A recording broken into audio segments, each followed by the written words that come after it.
ॐ अखण्डमण्डलाकारं व्याप्तं येन चराचरं तत्पदं दर्शितं येन तस्मै श्रीगुरुवे नमः। वसुदेवसुतं देवं कंसचाणूरमर्दनं देवकी परमानन्दं कृष्णं वन्दे जगद्गुरुम्। ॐ सहनाववतु सहनो भुनक्तु सह वीर्यं करवावहे तेजस्विनावधीतमस्तु मा विद्विषावहे। ॐ असतो मा सद्गमय तमसो मा ज्योतिर्गमय मृत्योर्मा अमृतं गमय।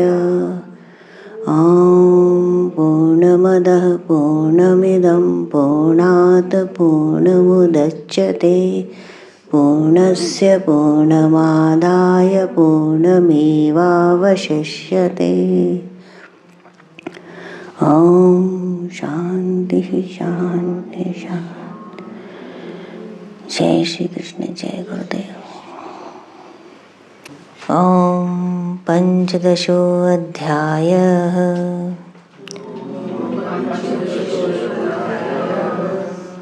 श्रीभगवानुवाच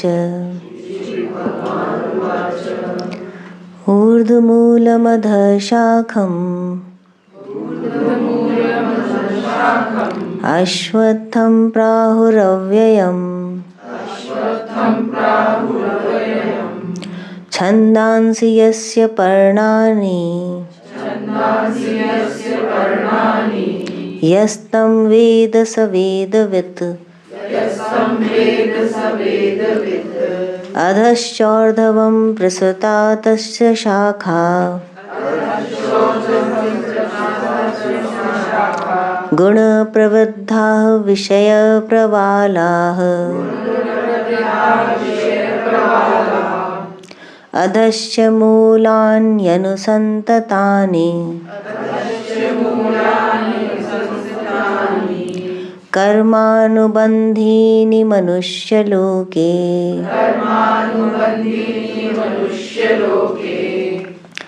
न रूपमस्येह तथोपलभ्यते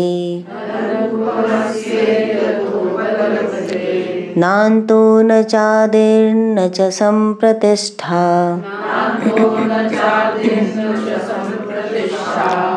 अश्वत्थमेनं सविरूढमूलम्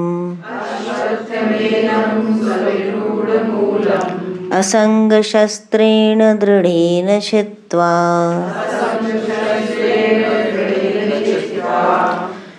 ततः पदं तत्परिमार्गितव्यम् यस्मिन् गता न निवर्तन्ते भूयः।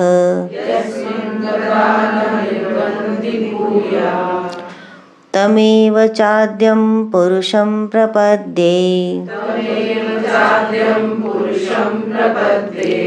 यतः प्रवृत्तिः प्रसृता पुराणी।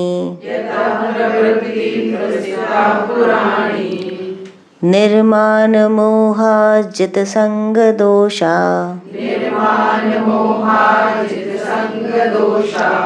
अध्यात्मनित्या विनिवृत्तकामाः।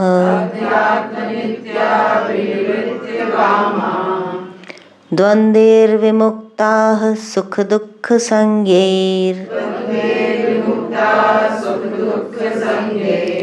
गच्छन्त्यमूढाः पदमव्ययं तत्।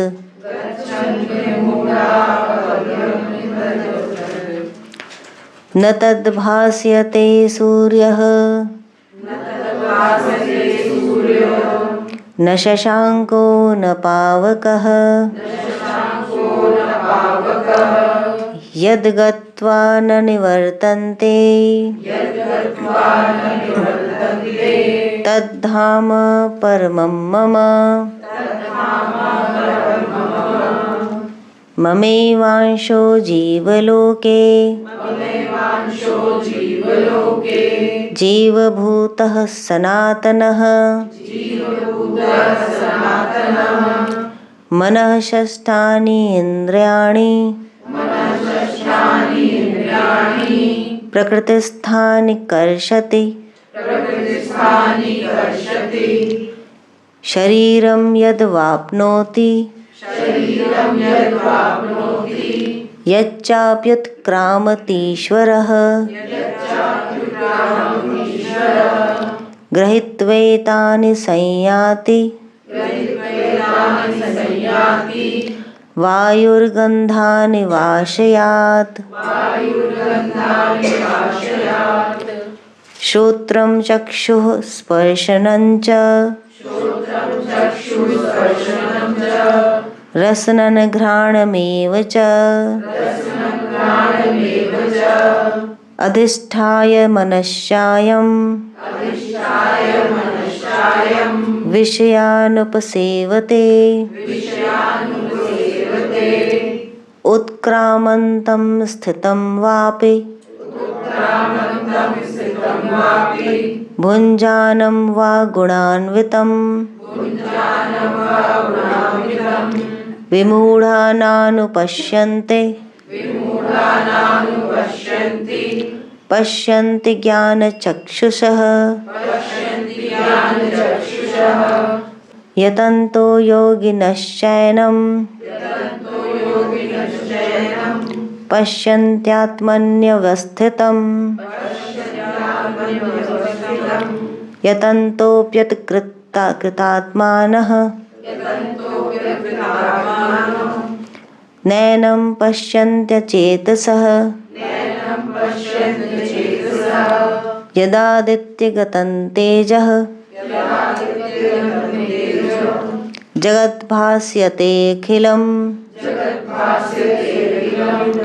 यच्चन्द्रमसि यच्चाग्नौ तत्तेजो विद्धि मामकम् गामाविश्य च भूतानि धारयाम्यहमोजसा पुष्णामि चौषधी सर्वाः सोमो भूत्वा रसात्मकः अहं वैश्वानरो भूत्वा प्राणिनां देहमाश्रितः प्राणापानसमायुक्तः पचाम्यन्नं चतुर्विधं सर्वस्य चाहं हृदि सन्निविष्टः मत्तः स्मृतिर्ज्ञानमपोहनं च वेदैश्च सर्वैरहमेव वेद्यः वेदान्तकृद्वेदविदेव चाहम्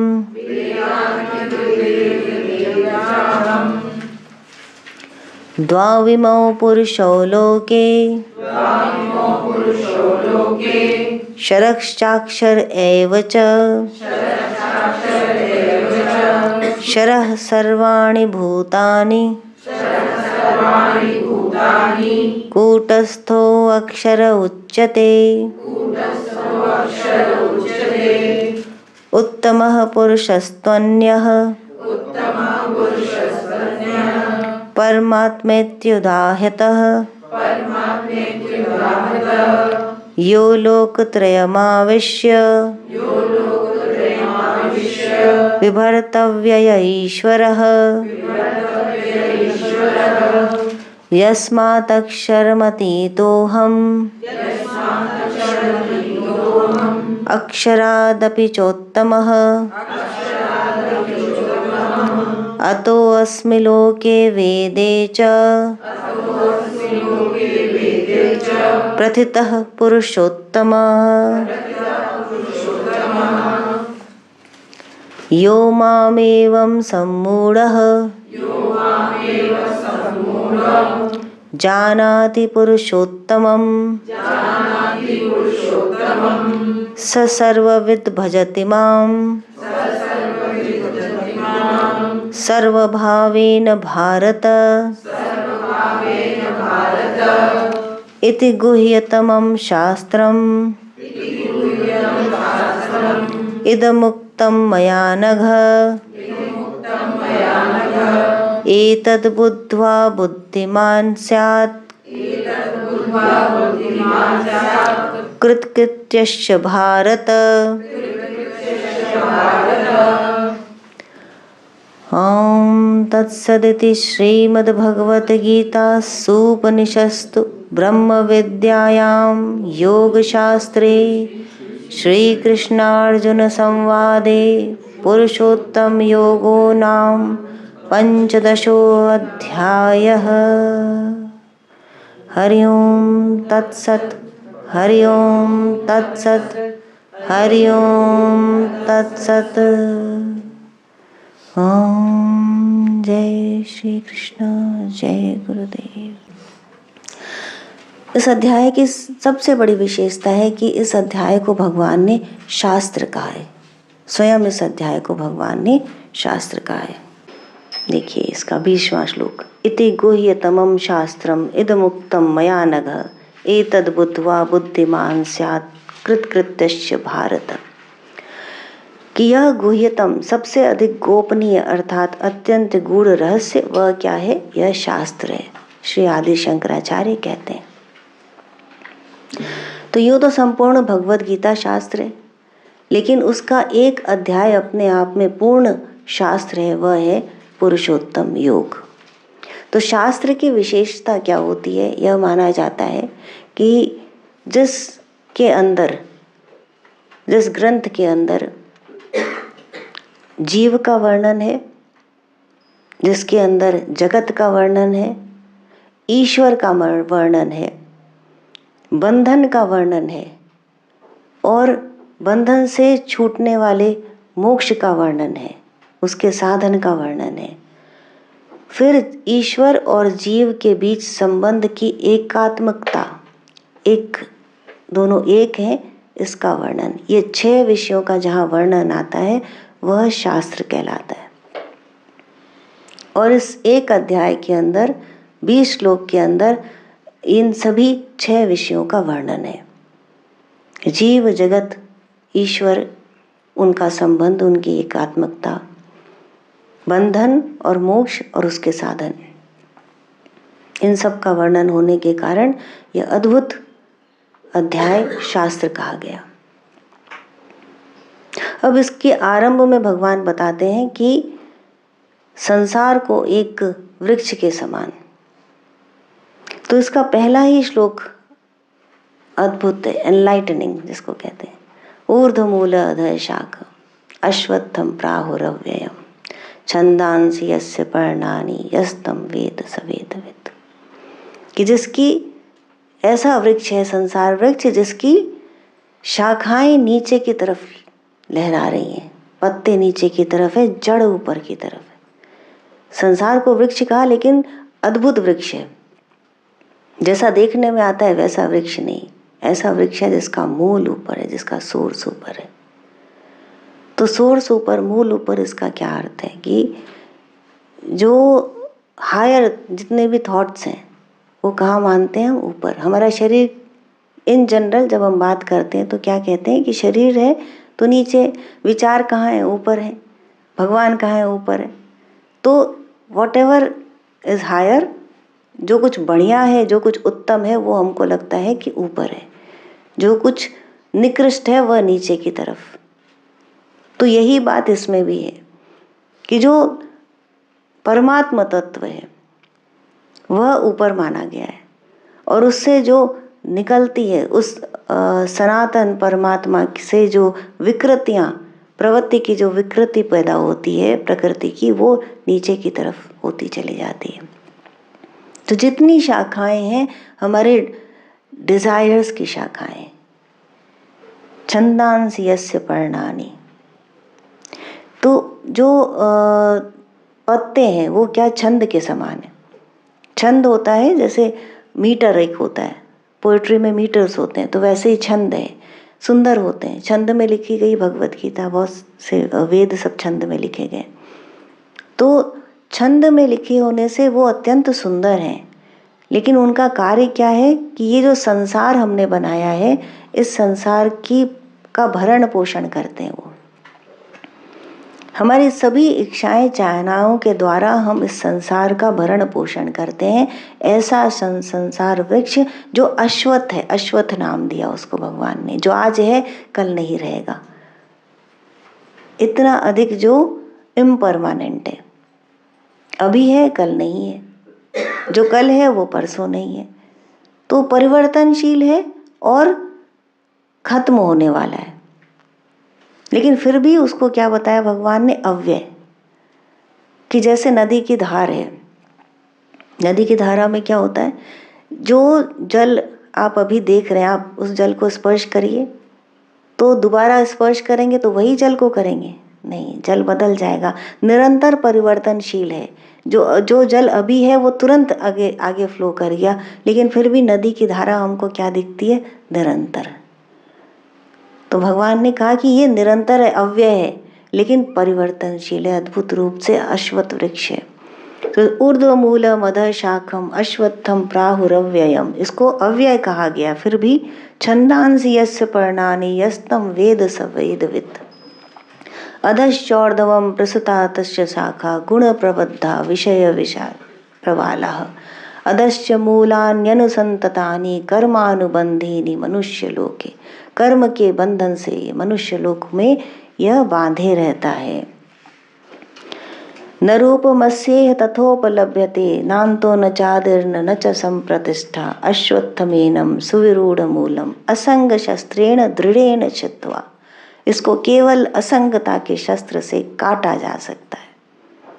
वृक्ष कहने का मतलब ही है, वृक्ष का संस्कृत में अर्थ ही है कि जिसको काटा जाए वह वृक्ष। तो ये यूं नहीं जाएगा। ये जो संसार हमने अपने इच्छाओं से बनाया है, कारणवार है ना, कि जो भी कुछ हम करते हैं उसका हमको कारण दिखता है और उसका हमको परिणाम दिखता है। तो प्राप्ति की इच्छा है, बिना इच्छा के संसार नहीं है। ये इच्छा, ये इच्छा, ये इच्छा, उसके प्राप्ति के वो अनेक साधन। जैसे कोई जज है, कोई वकील है, तो इच्छाओं के अधीन है ना, ये पढ़ना है तो वकील बनेंगे, ये करेंगे तो जज बनेंगे। कोई गृहिणी है तो वो भी यही कर रही है, सब कुछ इच्छा के अंतर्गत हो रहा है। यदि इच्छा नहीं तो संसार ही समाप्त हो जाएगा। तो ये सब कुछ इच्छा से निर्मित है, ये पूरा का पूरा वृक्ष। और इसको कैसे काटा जा सकता है, केवल असंगता के शस्त्र से। असंगोहम असंगोहम असंगोहम पुनः पुनः सच्चिदानंद स्वरूपोहम अहमेवाहम अव्यय, बार बार कंटिन्यूअस खुद को ये याद दिला करके कि मैं असंग हूँ, मैं असंग हूँ, मेरा स्वरूप जो है वो सच्चिदानंद भगवान का स्वरूप है, और मैं ही मैं हूँ, अहमेवा अहम अव्यय, मैं सनातन हूँ। बार बार स्वयं को ये याद दिला करके अपने आप को उस सीमितता के दायरे से बाहर निकाला जा सकता है। किस तरह कह के कि मैं असीमित हूँ। तो यह जो असंगता का शस्त्र है, केवल इसी शस्त्र के द्वारा इस संसार वृक्ष को काटा जा सकता है। और तब क्या होगा, तो इसको काट के क्या पाएंगे? ऐसा तो नहीं कि सब कुछ नष्ट हो जाएगा। ततः पदम तत्परिमार्गितव्यम यस्मिन् गता न निवर्तन्ति भूय, वहाँ जाके जो लौटता नहीं, यस्मिन् गता न निवर्तन्ति भूय, ऐसा मार्ग, ऐसा लोक प्राप्त हो जाएगा। किसका लोक? मेरा लोक, भगवान कहते हैं। ब्रह्मा पर्यंत जो लोक हैं वह सब लौटने वाले हैं। कोई पितृलोक में जाता है, कोई ब्रह्मा के लोक में जाता है, कोई देवताओं के लोक में जाता है, और वहाँ से अपने सदकर्मों का रिटर्न पाके वापस मनुष्य लोक में जन्म लेता है। कर्मानुबंधानि मनुष्य लोके, कर्म के बंधन से जो बंधा हुआ मनुष्य लोक है, उसमें पुनर्जन्म, पुनर्जन्म, बार बार जन्मना और बार बार जननी जठरे गर्भ, भगवान कहते हैं ना शंकराचार्य की, बार बार गर्भ में आएंगे, बार बार जन्म लेंगे, बार बार परेशानियों को, दुविधाओं को सहन करेंगे, बार बार मृत्यु को प्राप्त होंगे, और यही चक्र चलता रहेगा। लेकिन भगवान कहते हैं मेरे लोक में आने के बाद रिटर्न नहीं है वहाँ से। कैसे रिटर्न नहीं है? कि जैसे जान लिया तो क्या मर के वहाँ पहुँचते हैं? यदि वहाँ से रिटर्न नहीं है तो क्या मर जाएंगे, वहाँ चले जाएंगे, ये छूट जाएगा? ऐसा नहीं है। जैसे जान लिया, यदि जब तक आपने नहीं जाना, मान लीजिए कमल का फूल आता है आपके सामने, आप उसे नहीं जानते कि ये क्या है, तो आपको नहीं मालूम। पर यदि बता दिया जाता है कि यह कमल का फूल है और आप अच्छी तरह उसको जान लेते हैं, तो जितनी बार भी कमल का फूल आएगा, आप चाहें न चाहें, यू नो इट, रिटर्न नहीं है। नॉलेज एक बार जान लिया तो वहाँ से रिटर्न नहीं है। ठीक इसी तरह भगवान कहते हैं यस्मिन् गता न निवर्तन्ति भूय, कि जो मेरे लोक में आ जाता है उसका वहाँ से लौटना नहीं है। उसे वहाँ से एक बार जान लिया परमात्मा को तो जान लिया, फिर ये नहीं होगा कि अब नहीं जानते या अब भूल गए। भूलना भी, विस्मृति भी भगवान की दी हुई है, लेकिन विस्मृति किससे होती है? कि जगत के विषयों से विस्मृति हो सकती है। यदि 2 हैं, 3 हैं, 10 हैं, हम भूलते कैसे हैं? कि अनेकानेक चीज़ें याद रखने की होती हैं तो हम भूल जाते हैं, या जिस बात में हमारा इंटरेस्ट नहीं होता उसको हम भूल जाते हैं। ब्रेन पावर तो बहुत ज़्यादा है, लेकिन हम भूलने का कारण अलग अलग होता है। कि हमको जहाँ जाना नहीं वहाँ जाना हम भूल गए, जो हमको करना नहीं वो करना हम भूल गए, हमारा मन नहीं कर रहा है, या जिस तरफ हमारा ध्यान नहीं, इंटरेस्ट नहीं, वो हम भूल गए। पर यदि मैं ही मैं हूँ, अहमेवाहम अव्यय, यदि मैं ही मैं हूँ तो मैं भूलूंगी किसको? जब कोई दूसरा है ही नहीं तो हम किसको भूलेंगे? तो वहाँ एक बार परमात्मा को जानने के बाद उसकी विस्मृति नहीं है, तो केवल वही वहाँ से रिटर्न नहीं है। एक सूफी स्टोरी आती है, काफ़ी बार रिपीटेडली सूफी लोगों में पतंगा बहुत प्रचलित है। तो एक बार बहुत से पतंगे थे और उनके अंदर एक कंपटीशन हुआ कि प्रकाश को कौन जान पाएगा।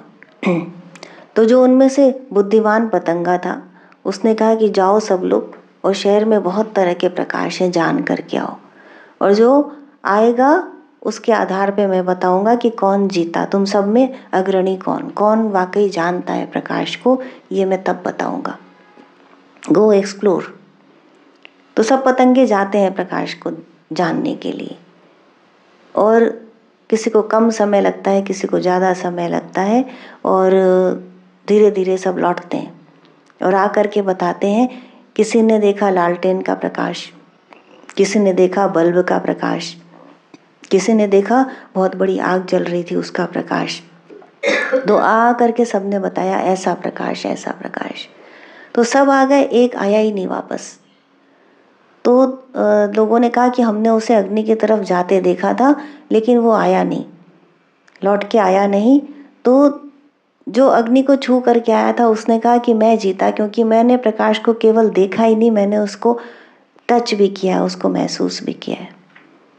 तो जो वाइज पतंगा था, जो बुद्धिमान पतंगा था, उसने कहा कि नहीं, जो आया नहीं वह जीता, क्योंकि वो प्रकाश में समा गया, वो प्रकाश में समाया, वो अग्नि बन गया, वो लाल लाल जला, वो जान गया कि ये प्रकाश है, उसमें से अद्भुत तरंगे उठी प्रकाश की, और वो प्रकाश में समा गया। तो वो लौट के आता नहीं, जो समा गया वो लौट के आता नहीं। ठीक इसी तरह यहाँ पर भगवान बताते हैं कि यस्मिन् गता न निवर्तन्ति भूय, कि मेरे लोक में पहुँचने के बाद वहाँ से रिटर्न नहीं है। तो इस रिटर्न, नॉन रिटर्न को की बात को फिजिकल डेथ मत समझिए। पतंगा तो जल गया, लेकिन यहाँ क्या जलता है? अज्ञान जल जाता है, भ्रम जल जाता है, भय जल जाता है। केवल क्या रह जाता है? पुरुषोत्तम भगवान। निर्माण मोह जित संग दोषा, अध्यात्म नित्या विनिवृत्त कामा, द्वंद्वेर विमुक्ता सुख दुख संगी, गच्छन्त मूढ़ा पदम अव्ययम तत्। कि जिसका मान मोह नष्ट हो चुका है, जिसके अंदर केवल अध्यात्म का ही चिंतन है निरंतर, जो कामों से दूर हो गया, जिसके अंदर रात दिन अच्छे बुरे का द्वंद्व नहीं रह गया, जो सुख दुख से परे हो चुका, वह जो मूढ़ नहीं है, वह ही इस परम पद को पाता है। तो भगवान अपने परम पद का, उस तद पद का वर्णन कर रहे हैं। प्रथम 3 श्लोक में भगवान संसार वृक्ष का वर्णन करते हैं। चौथे, 5वें, 6ठे श्लोक में भगवान उस तत्पद का वर्णन करते हैं कि संसार वृक्ष को काटने के बाद तुम उस तत्पद को प्राप्त करोगे। न तद भास्यते सूर्य न शशांको न पावक। कैसा है वह तत्पद कि जिसको शशांक, जिसको चंद्रमा, सूर्य या अग्नि जिसको प्रकाशित नहीं करते। यहाँ पृथ्वी पर हमको प्रकाश किससे मिलता है? या सूर्य से मिलता है, रात को हमें चंद्रमा से मिलता है, या तेज से मिलता है जिसको हम अग्नि के रूप में जानते हैं। तो ये 3 चीजों के माध्यम से हम प्रकाशित करते हैं किसी को भी। तो भगवान का वो तत्पद किससे प्रकाशित है? तो भगवान ने कहा कि ना, ये उसको प्रकाशित नहीं करते, इनमें वो सामर्थ्य नहीं कि उस तत्पद को वे प्रकाशित करें। यद गत्वा न निवर्तन्ते तद्धाम परमम मम। मेरा वो परम धाम है जहाँ पर जाकर के कोई लौटता नहीं वापस। अब भगवान बताते हैं अगले श्लोकों में कि ममेवांशो जीव लोके जीव भूत सनातन। 7 से 11 तक के श्लोक में भगवान बताते हैं कि जो जीव है वह मेरा ही अंश है, सनातन अंश है, कि तुम मुझसे अलग नहीं हो, तुम मेरे ही सनातन अंश हो। देखिए सभी विषय जितने बताए सब एक एक करके आते जा रहे हैं इसके अंदर। अब जीव और परमात्मा का संबंध और उनका एक रूप होना कि ममेवांशो जीव लोके जीव भूत सनातन। एक एक श्लोक जैसे अमृत की बूंदें।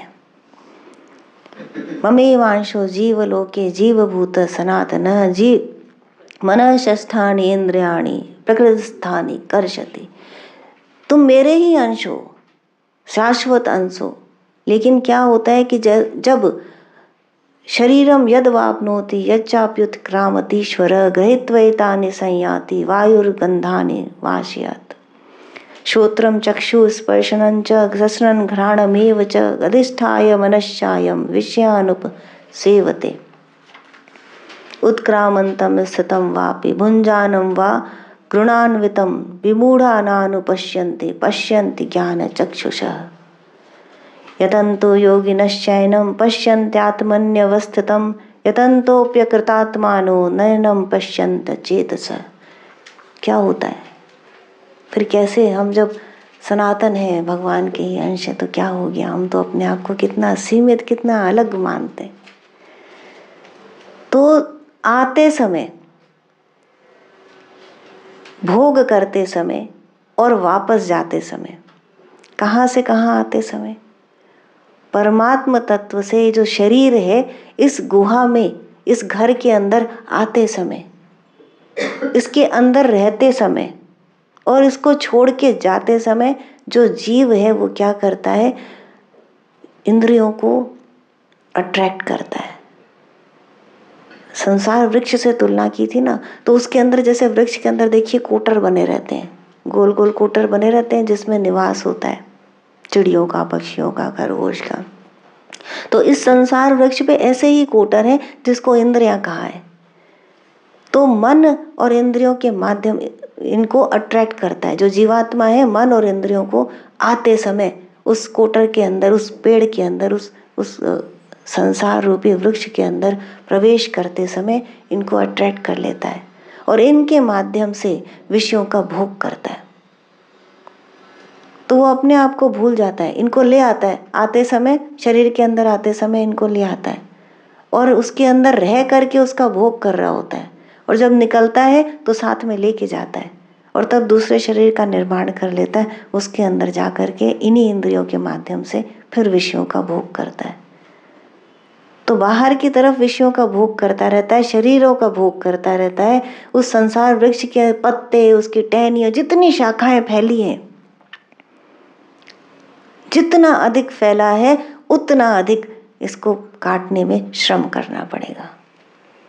अब बिल्कुल उलट गई बात।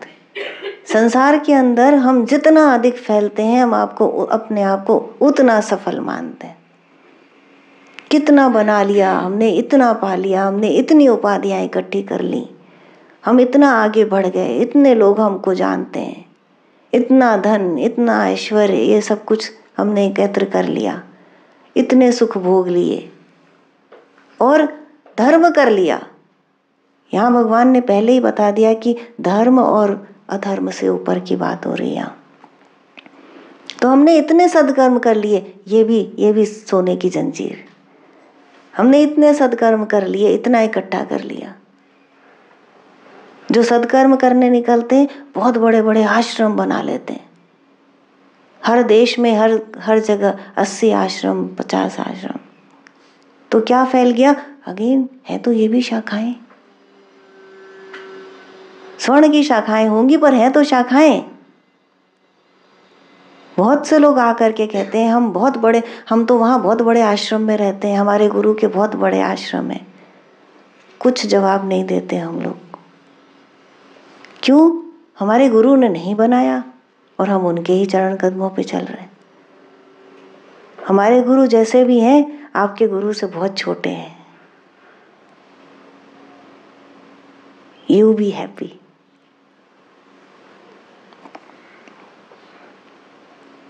क्यों छोटे हैं? क्योंकि सूक्ष्म से भी जो सूक्ष्म है, जो अति सूक्ष्म है, वह परमात्मा है। तो वो इतने छोटे हैं कि आप उनको देख ही नहीं सकते।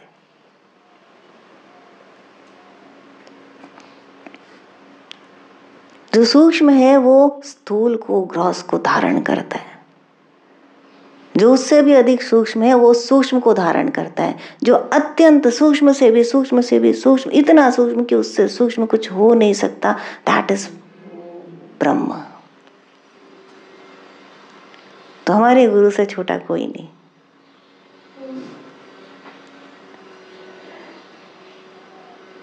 तो यही बता रहे हैं यहाँ पर कि जब तुमने तुमने जब शरीर को धारण किया तो तुमने इंद्रियों के माध्यम से संसार के विषयों का पान करना आरंभ किया और तुम भूल गए। तो अब इस संसार के वृक्ष को असंगता के शस्त्र से काटो। 7 से 11 श्लोक तक जीव का वर्णन। जीव क्यों नहीं देख पा रहा उस तत्पद को, उसका वर्णन, उसको कैसे छोड़ा जा सकता है उसका वर्णन, कैसे उसमें बंध गया उस बंधन का वर्णन। और 12वें श्लोक से 15वें श्लोक तक भगवान ने अपनी सूक्ष्म रूप से अपनी अद्भुत विभूतियों का वर्णन किया। इससे अधिक ओजस्वी शब्द नहीं हो सकते, इससे अधिक हिट करने वाली बात नहीं हो सकती। यदादित्यं तेजो जगत भास्यते अखिलम यच्चंद्रमसि यच्चाग्नो यत्तेजो विद्धि मामकम। जो तेज दीप्ति प्रकाश सूर्य में स्थित हो, अर्थात सूर्य के आश्रित हुआ समस्त जगत को प्रकाशित करता है, जो प्रकाश करने वाला तेज शशांक चंद्रमा में स्थित है, जो अग्नि में वर्तमान है, उस तेज को तू मुझ विष्णु की अपनी ज्योति समझ। जो तेज है वह मेरी ही ज्योति है। गामा विश्व च भूतानि धारयाम यह मोजसा उष्णामि चौषधि सर्वा सोमो भूत्वा रसात्मकः। मैं पृथ्वी में प्रविष्ट होकर अपने बल से, जो कि कामना और आसक्ति से रहित मेरा ऐश्वर्य बल जगत को धारण करने के लिए पृथ्वी में प्रविष्ट है, जिस बल के कारण भारवती पृथ्वी नीचे नहीं गिरती और फटती भी नहीं, सारे जगत को मैं धारण करता हूं। You see how it goes? कि पृथ्वी को अंदर प्रवेश करके जिस बल के कारण पृथ्वी नीचे गिरती नहीं, उसको हम ग्रेविटी कहते हैं ना, और जिसके कारण वो फटती नहीं कि बंधी हुई है, आकर्षण, 2 अणुओं के बीच का जो आकर्षण है, दैट इज ऑल्सो मी। तथा मैं ही रस स्वरूप चंद्रमा होकर पृथ्वी में उत्पन्न होने वाले धान, जौ आदि समस्त औषधियों का पोषण करता हूँ। मैं रस रूप होकर के सभी वनस्पतियों के अंदर उनका पोषण करता हूँ, उनको पुष्ट और रसास्वादन युक्त बनाता हूँ। मैं समस्त रसों की खान हूँ, वह सोम है और वही अपने रस का संचार करके समस्त वनस्पतियों का पोषण करता है। तो जिसको हम निर्जीव कहते हैं उसका धारण मैं ही कर रहा हूँ, पृथ्वी उसका पोषण मैं ही कर रहा हूँ, और उसके अंदर से जो जीवन प्रकट हो रहा है वनस्पतियों के रूप में, उसे उसके अंदर रस बन करके भी मैं ही बह रहा हूँ। अहम वैश्वानरो भूत्वा प्राणिनाम देहमाश्रितः प्राणापान समायुक्त पचाम्यम चतुर्विधम। मैं ही वह अग्नि वैश्वानर है जो कि पुरुष के भीतर स्थित है और जिससे यह अन्न पचता है। मैं ही तुम्हारे अंदर अग्नि रूप में, तेज रूप में विद्यमान हूँ। जो वार्मथ है शरीर की, वो कौन है? वह भगवान। समस्त प्राण पंच प्राण है, समस्त सभी प्राणों के रूप में मैं ही तुम्हारे अंदर स्थित हूँ। तो तुम यदि सांस ले रहे हो तो वह मैं हूँ, तुम्हारा दिल यदि धड़क रहा है तो वह मैं हूँ, तुम्हारे अंदर यदि खून का संचार है तो वह मैं हूँ, तुम्हारे अंदर यदि फेफड़े सांस ले रहे हैं तो मैं हूँ, तुम्हारे अंदर यदि भोजन का पाचन क्रिया चल रही है तो वह मैं ही हूँ, मैं ही कर रहा हूँ। वह मैं ही हूँ, और क्रिया रूप में भी मैं ही हूँ और क्रिया के फल के रूप में भी मैं ही हूँ। सर्वस्य चाहम हृदय सन्निविष्ट। सभी जीवों के अंदर, हृदय के अंदर मैं ही समावेश हूँ। मत्तः स्मृति ज्ञान अर्पोहनम च वैदेश्च सर्वे रहमेव वेद्य वेदांत कृत वेद विदेव चाहम। समस्त प्राणी मात्र का आत्मा होकर उनके अंतःकरण में मैं स्थित हूँ। अब यदि ये सब कुछ भगवान है तो शायद आत्मा भगवान नहीं है, तो भगवान कह रहे हो आत्मा भी मैं ही हूँ। इसलिए समस्त प्राणियों के स्मृति ज्ञान और उनका लोप भी मुझ आत्मा से ही किया जाता है। आपको क्या लगता है कि आपकी स्मृति भगवान की दी हुई, चलिए याद किया भगवान के कारण, लेकिन क्या लगता है, अरे अरे हम भूल गए, मेरी गलती हो गई। आप कौन? तो स्मृति उसकी दी हुई है और विस्मृति भी उसी की दी हुई है। तुम्हें यदि विस्मृति ना मिले तो जीवन दुर्भर हो जाए, कि एक जन्म से दूसरे जन्म पर जब जाते हैं तो नए सिरे से नया आरंभ करते हैं। तो यदि पिछले जन्म की स्मृतियां लेकर के जाएंगे तो इतनी बड़ी गठरी साथ होगी कि खड़े भी ना हो पाएंगे। तो वो जो विस्मृति है वो उसकी सबसे बड़ी कृपा है कि तुम नए सिरे से नया आरंभ कर सकते हो। समस्त वेदों द्वारा मैं परमात्मा ही जानने योग्य हूँ तथा वेदांत का कर्ता अर्थात वेदांतार्थ के संप्रदाय का कर्ता और उसके वेद के अर्थ को समझने वाला भी मैं ही हूँ। जिसने वेदों की रचना की वो मैं, वेदों के द्वारा जिसको जाना जाता है वह मैं, और जो वेदों को समझता है वह भी मैं। कौन बचा?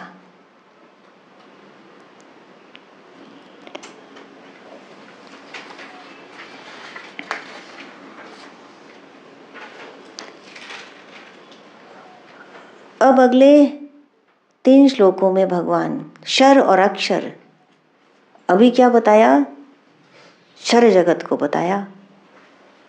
सबसे पहले 3 श्लोकों के माध्यम से संसार वृक्ष को बताया, फिर जीवात्मा को बताया और किस प्रकार वो शरीर में प्रवेश करती है, कैसे विषयों का भोग करती है, कैसे उससे निकलती है, कैसे उसको बंधन को मान के बैठी है, किस प्रकार उससे मुक्ति पा सकती है, ये बताया।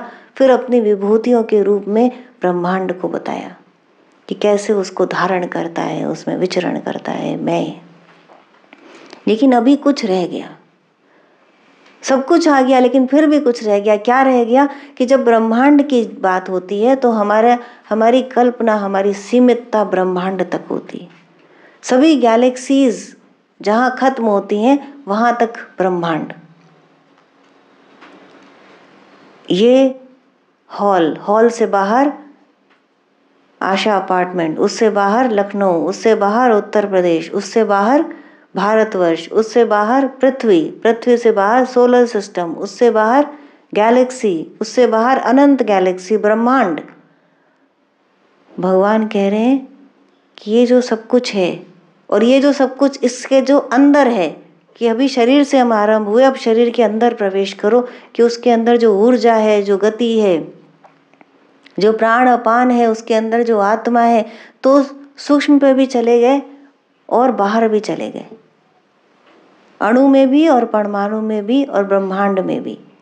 लेकिन वो कह रहे हैं कि ना, ये जो सब कुछ तुम्हें दिख रहा है बाहर, ये क्षर ब्रह्म है, जो कुछ विनाशशील है, जो परिवर्तनशील है, और जो इस सबको धारण किए है, जो दिखाई नहीं दे रहा, वह अक्षर ब्रह्म है, जो कभी नहीं मरता, जो सूक्ष्म से भी अति सूक्ष्म है।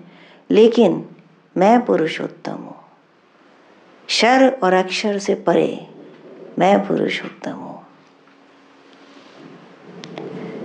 द्वाविमो पुरुषो लोके शराक्षर एव च, शर सर्वाणि भूतानि कूटस्थो अक्षर उच्यते। इस लोक में दो पुरुष सनातन, एक क्षर जो विनाशशील है, जिसका जन्म होता है, जिसकी मृत्यु होती है, जिसके अंदर रूप परिवर्तन होता है, जिसमें सड़न पैदा होती है, गलता है, जो झरता है। देखिए संसार में सारी चीजें ऐसी ही होती। और दूसरा अक्षर जो सनातन है, सनातन ये भी है, सनातन वो भी है, लेकिन एक क्षर है, एक विनाशशील है, एक अविनाशी है। क्षर सर्वाणि भूतानि कूटस्थो अक्षर उच्यते। जो कूटस्थ है वह अक्षर ब्रह्म है। उत्तम पुरुषस्त्वन्य परमात्मेत्युदाहृत, यो लोकत्रयमाविश्य विभर्तव्यय ईश्वरः।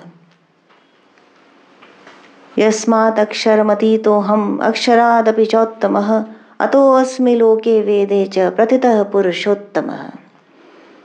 क्योंकि मैं क्षर भाव से अतीत हूँ, अर्थात अश्वत्थ नामक मायामय संसार वृक्ष का अतिक्रमण किए हुए हूँ, और संसार वृक्ष के बीज स्वरूप अक्षर से जो मूल प्रकृति है, उससे भी उत्तम, अतिशय उत्कृष्ट, अर्थात अतिशय उच्च हूँ। उन सब से जो क्षर के रूप में विद्यमान है, जो अक्षर के रूप में विद्यमान है, उन सब से भी परे मैं पुरुषोत्तम हूँ।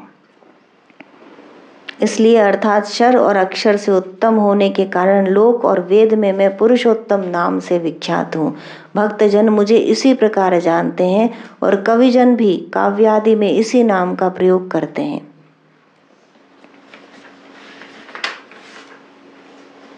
यो मामेवं सम्मूढ़ जानाति पुरुषोत्तमं, स सर्वविद भजति माम सर्वभावेन भारत। जो कोई अज्ञान से रहित हुआ पुरुष उपयुक्त विशेषणों से युक्त मुझ पुरुषोत्तम ईश्वर को ऊपर कहे हुए प्रकार से जानता है कि यह पुरुषोत्तम मैं हूँ, वह सर्वज्ञ है, वह सर्वात्म भाव से सबको जानता है, अतः सर्वज्ञ है। और हे भारत, सब भूतों में स्थित मुझ परमात्मा को ही सर्वभाव से सबका आत्मा समझकर जो भजता है, वह सर्वज्ञ है, वह ज्ञानी है, और वह मुझे जानकर वह कृत्य हो जाता है।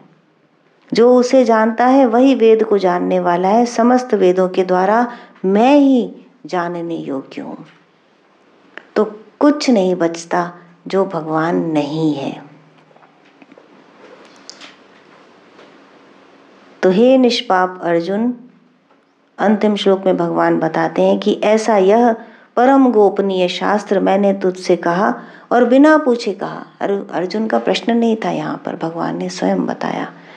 तो हे भारत, ऊपर दिखलाए हुए अर्थ से युक्त इस शास्त्र को जानकर ही मनुष्य बुद्धिमान और कृतकृत्यत्व होता है, अन्य प्रकार से नहीं होता। हे पार्थ, समस्त कर्म समुदाय ज्ञान में सर्वथा समाप्त हो जाता है।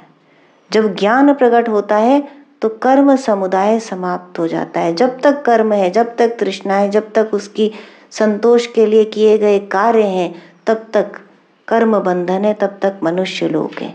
और जब ज्ञान की प्राप्ति हो गई तब उसका वैसे ही नाश हो जाता है जैसे अज्ञान का हो जाता है। यदि अंधेरे कमरे में आप एक रस्सी को पाते हैं और आप डर जाते हैं कि ये सांप है, अब एक बार के लिए प्रकाश आता है, आपने देख लिया कि यह रस्सी है, सांप नहीं। उसके बाद चाहे प्रकाश बंद कर दीजिए, क्या आप उससे डरेंगे? क्यों? क्योंकि आपने जान लिया कि यह रस्सी है, सांप नहीं। तो एक बार ज्ञान की प्राप्ति के बाद वहाँ से रिटर्न नहीं है, वहाँ से लौटता नहीं है।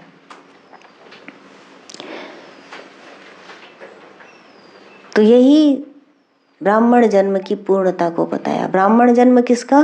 कि जो ब्रह्मचर्य व्रत का पालन करे, जो ब्रह्म को जानने का प्रयास करे और उसके अनुरूप सभी आचरण करे, वह ब्राह्मण।